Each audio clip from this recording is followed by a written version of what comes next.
Hey, I'm going to tell you a little story about pizza and comics. Well, not pizza, but it will relate to comics. So, this is one of those things you just kind of throw your hands up in the air, and what do you do? There's an easy answer to what you do, but it's a hard. Yeah, we'll get to it.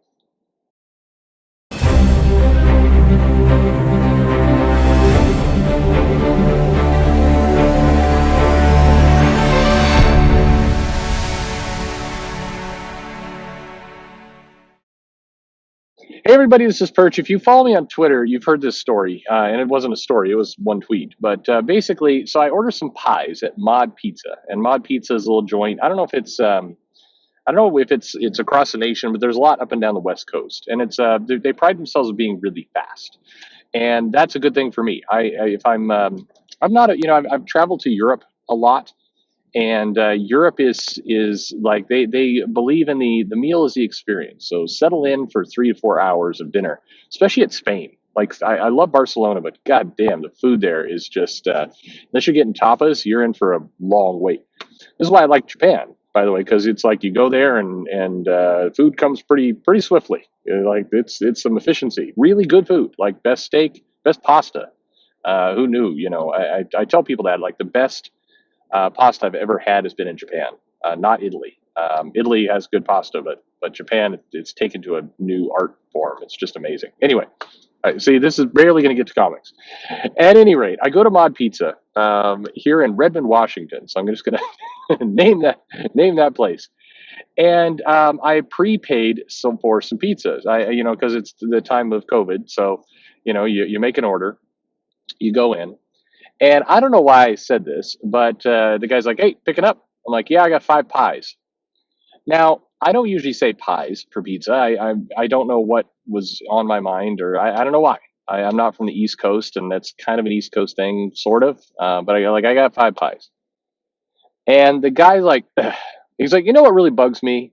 And as soon as he said that, well, one, I didn't know and didn't want to know, frankly, what bugged him. I wanted, when you're picking up food now in the time of COVID, you kind of just like if you're committing to the bit of pre-ordering your food and you're putting your mask on, and you're going in there and you're not trying not to touch anything, you really just want your food and to get out. You don't really want to know what's bothering the guy working the pizza place, because what really bugs me is all these East Coast people. They're coming in calling things by the wrong names, and I'm like, pies.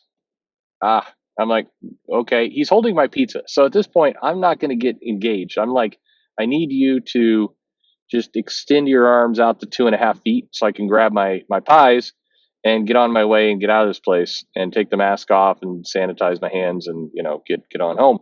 That's what's in my hand. Plus, I'm also like, I order these pizza. And do you have this like a paranoia, like when you order food and it's warm food and you're like doing this calculus? I'm like doing this intense math in my head of like it's exactly 8 miles to get home. That's going to be about 12 minutes with traffic. If it's 12 minutes, the pizza's going to cool off by roughly 10 degrees, which is still going to make it edible. But if I stop for gas and it's going to tip over, like I'm like, I just got to get this stuff home hot, feed it to the kids so they'll be happy and move on.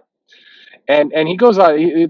Thankfully, it's a fairly short rant, but he's like, this people should call things by the right names. This isn't the East Coast. This isn't New York. People should call things by the right names. It's like, all right, cool. And then he extends the pizza, and I like lunge for the pizza. I'm like, grab.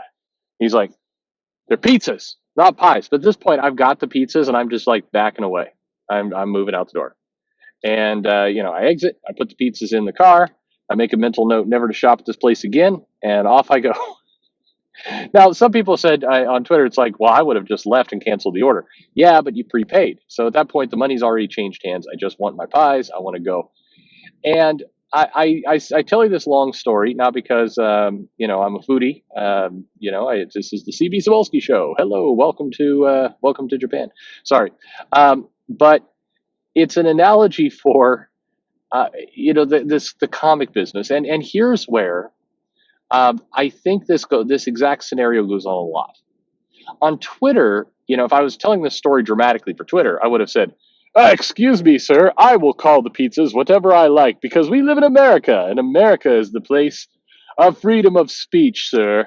And I am also the customer. You are the vendor. You shall not tell me what it is that I shall call the pies. I shall take these pies and I shall bid you farewell. And then there would have been applause throughout the room. There was none of that. I just got the pies and got the F out. But in comics, this goes on, I think, a lot in different scenarios. When people, I use this analogy because I think it's a good one. When people talk about, social media conduct and other things like creators going off and doing weird rants and other things, it's the quiet effect. Because the story I just told is, I would guess, 99% of what goes on.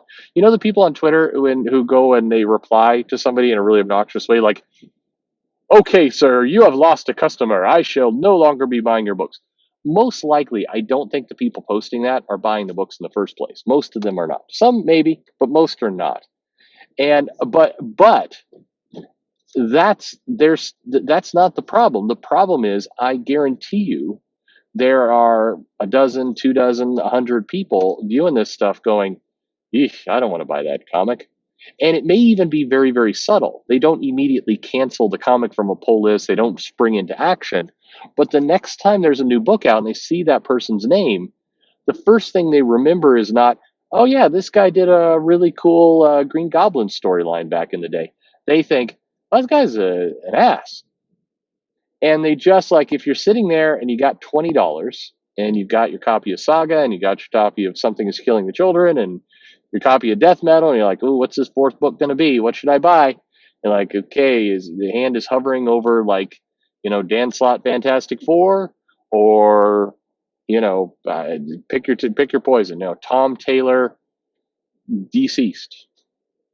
Those are the moments where somebody kind of losing their shit over the word pies comes into your mind, and you just buy less. It's the there's probably some better words for it. It's a soft erosion of sales, and I do think it has an impact. The crazy part is, because it's a soft erosion, and the fact that these people are independent contractors and everything else, it's very unlikely that you're going to see a publisher step in and go, "Sir, you cannot talk to your customers that way. You must stop." And even if they did that, it's questionable, how successful that would be. It would be this constant traffic cop like kind of thing going on. Now, should they cut down on it? Sure, absolutely. But the most effective solution would simply be, for people who are making comics, they are ambassadors. I don't believe that, I think that some fans get definitely too intense about it. I've watched creators come on and say, "You know what, I'm going to be voting for Joe Biden in the fall." Like, that's it. Not like all the people who vote the other way deserve to be murdered. Nothing like that. Just, "I'm going to be voting for Biden." And I've watched people come in and go, "Congratulations, you have just lost half of your customer base." And that's ridiculous. People should be able to have their own opinions and should be able to say, "I like this thing, I don't like that thing. I like," I mean, unless the person said, "I like Pepsi more than Coke," I don't really care. They can say whatever they want. But if you say you like Pepsi, I mean, you're a monster. Why do you ask me? Like, when I'm in a restaurant and I say, "I'd like a Coke," and you're like, "Well, is Pepsi okay?" No, no, it's not okay, jackass. I didn't say Pepsi. Sorry. At, at any rate, I think that, I'm good. Let's see. Who have I offended? Who will give me the downvotes in this video? I think there'll probably be a couple people on Comicsgate that will think I'm talking about them. There will be definitely some creators who will be upset. There's Pepsi fans, people who like Italian food, people who don't like the word pies. I think I've got probably some Dan Slott fans in there. I don't know. Sorry.